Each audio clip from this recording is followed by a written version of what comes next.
هنعمل البطاطس البيوريه.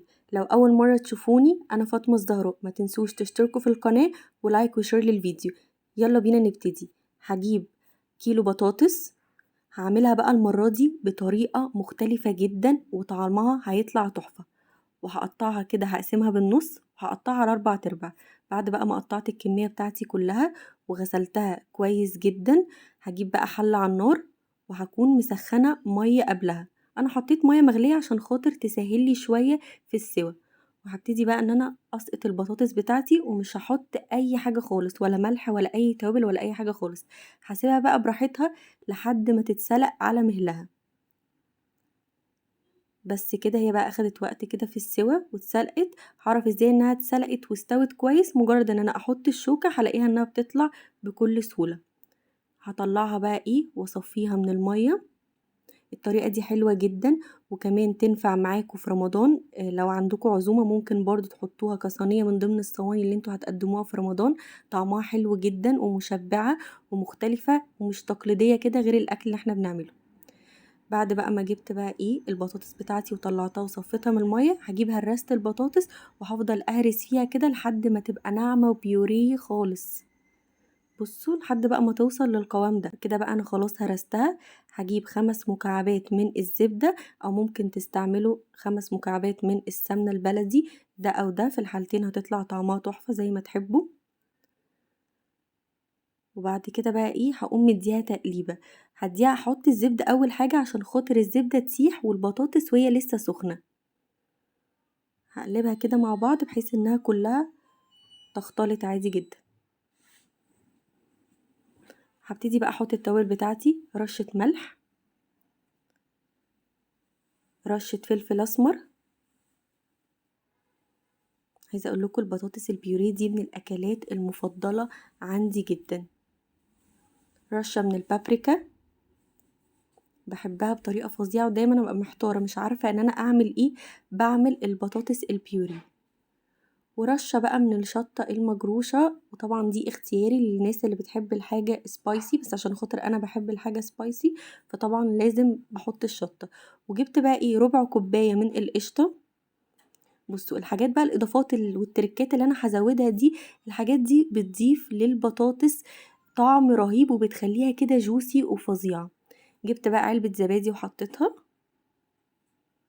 هكتب لكم المقادير تحت في الكابشن. وجبت بقى علبة زبادي تانية، انا حطيت علبتين زبادي، بتبقى رهيبة. هبتدي برضو بقى ان انا اقلبهم كده كلهم بحيث انها تختلط بكل البطاطس.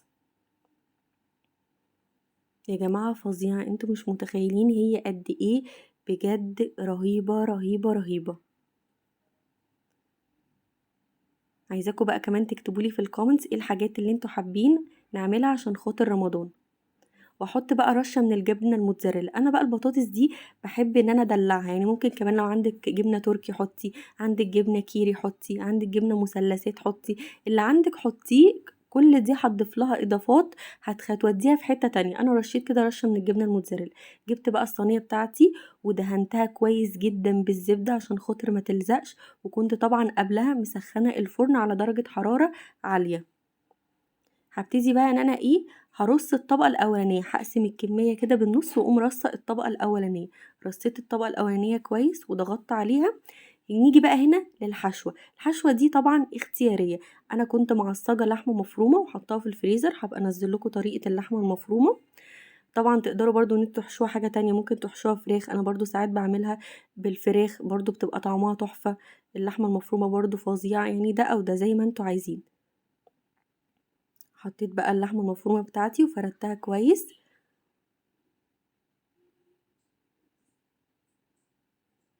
اللحمه المفرومه دي انا برضو معصجاها من قبل كده عشان خاطر الحاجات دي يا جماعه بتسهل علينا وقفه المطبخ جدا، وخصوصا طبعا في رمضان. قمت جبت بقى الطبقه التانية وهبتدي ان انا ارصها كده واسويها بشكل كويس. اهم حاجه زي ما قلت لكم تكونوا دهنين الصينيه كويس بالزبده او بالسمنه، وكمان هكون دهنت الجوانب كويس جدا عشان خاطر الصينيه بتاعتي ما تلزقش. خلاص كده انا حطيت الطبقه التانية. هبتدي بقى ان انا اسويها كده عشان يبقى شكلها حلو بالسباتيولا. بس كده. وهقوم بقى رشة جبنة موتزاريلا على الوش كده عشان خاطر تعملي وش حلو قوي. عايزة اقولكوا على تركاية، لو انتوا مش موجود عندكم جبنة موتزاريلا ممكن تجيبوا بضاية وتضربوها وترشي عليها رشة ملح وفلفل اسمر وتقومي دهناها على الوش، برضو هتعملك وش تحفة جدا لو ما عندكيش جبنة موتزاريلا. بس هدخلها بقى الفرن بتاعتي على درجة حرارة عالية، طبعا كل واحد على حسب الفرن بتاعه، بس انا اخدت معايا حوالي ربع ساعة. سخنت طبعا المكونات كلها مستوية، سخنت وبعدين قمت شغلت الفرن بتاعي، اديتها بقى الشواية اديتها بس ايه كده دقيقتين عشان خاطر تاخد لون، وطلعت بالشكل الفظيع ده، وكان طعمها تحفة تحفة تحفة. عايزاكم تجربوها وتقولولي ايه رأيكم في الكومنتس. بصوا بجد بتمط ازاي. باي باي.